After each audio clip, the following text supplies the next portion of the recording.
Imagine this. A medical rep walks into a clinic, perfect suit, polished bag, Good morning, knows doctor. every brand name by Please come heart. in. He leaves smiling, confident, convinced he did a great visit. And yet, nothing happens. Because the doctor doesn't decide. The pharmacist also doesn't decide. The insurance contract was already decided weeks ago. And here we have to ask ourselves, is the medical sales representative profession dying? Or just it's punishing the people who are still stuck in the past? Hello, my fellow pharmacists. I am Ammar Amiri and this is Pharma Coach. Today, I'm talking about medical promotion. Because this profession is still one of the career options many pharmacists consider, especially pharmacists coming from Middle East, India, or Africa.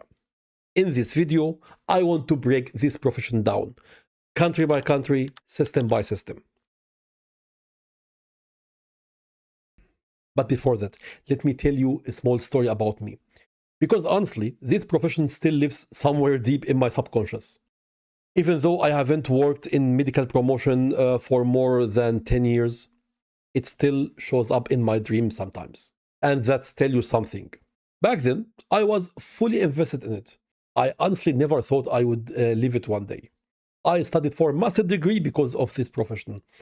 I took countless training courses. I worked my way up step by step. It wasn't a side job for me. It was my identity. I spent years studying cities like a chessboard. In my case, Amman and Jordan. Which area generated prescription? Which area only received them? Which neighborhoods have strong pharmacists? I know the market share of the pharmacist street by street. Understanding doctors beyond their titles, lists of doctors, specialties, patient volume, working hours, and yes, even personalities. Who likes quick visits? Who wants data? Who wants reassurance? Who hates pressure? Later, when I became supervisor, the picture expanded even more. From visits to strategy, target calculations for medical reps, message formulierung for brochures, marketing narrative, training teams, conference, hiring, interviews, and endless list of tasks. Difficult, exhausting, and honestly, fascinating at the same time. Then Germany happened. And then all of that disappeared.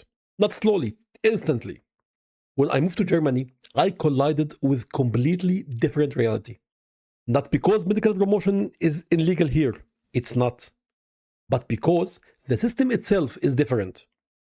Pharmacists simply don't work in medical promotion here.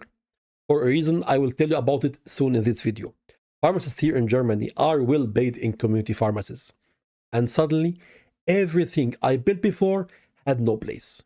Thankfully, I adapted.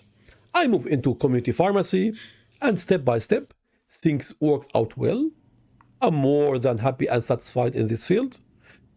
Now you know why I made this video. Talking about medical promotion is like a soft spot to me. In many countries in Middle East or Africa or even in Asia, regulations tend to restrict pharmaceutical promotion to licensed pharmacists working full-time in this role. The logic is ethical and regulatory. There's also another fact. Compared to community pharmacy, which often suffer badly in terms of employees' income in this country, medical promotion pays very well. This has a reason. We will talk about it soon also. So naturally, most pharmacy graduates choose this path. In Europe, there is a whole different story. The title pharmacist itself is not the key. The focus is on proper scientific training, compliance with codes of conduct, medical and legal review of content. In Germany specifically, the role is regulated and open to related scientific backgrounds. Pharmacy, biology, chemistry, even pharmacy assistant. And because pharmacists earn well inside pharmacies in Germany or in Europe, and because working conditions are more stable, they simply don't move into promotion. When prescriptions are written using the generic name, and the pharmacists are obligated to substitute based on insurance contract or cheapest option available, the power of medical rep collapses.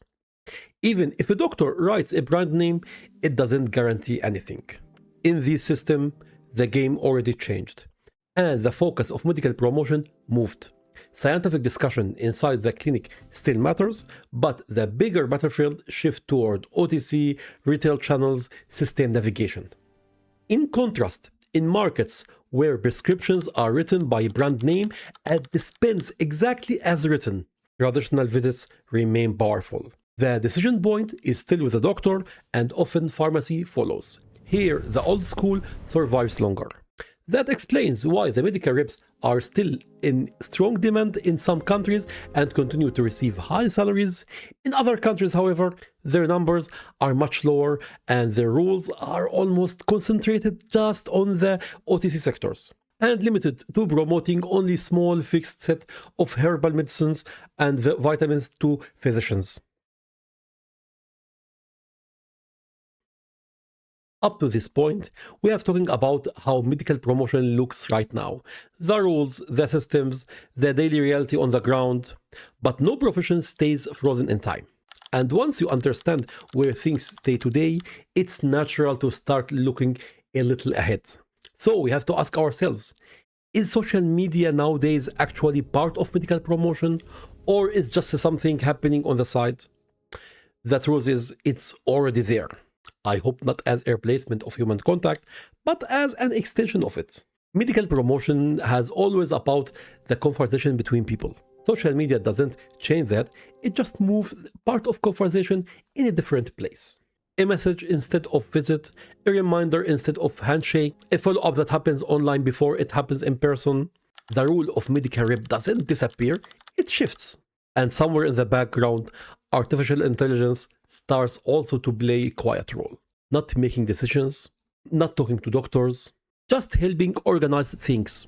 Automating emails, targeting, segmentations, measuring impacts. The profession doesn't have to lose its human side.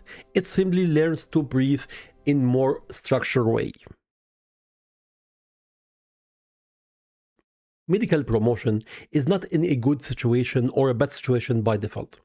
It's a mirror of system you work in. In some countries, it rewards movement and presence. In others, it rewards understanding and patience. What hasn't changed is this. This profession was never about brochures or logos. It was always about people, trust and timing. The tools will keep changing. The channels will keep shifting. But anyone who forgets the human side will lose their place, no matter how advanced the system becomes. If it could help another pharmacist out there, then like, comment, and share.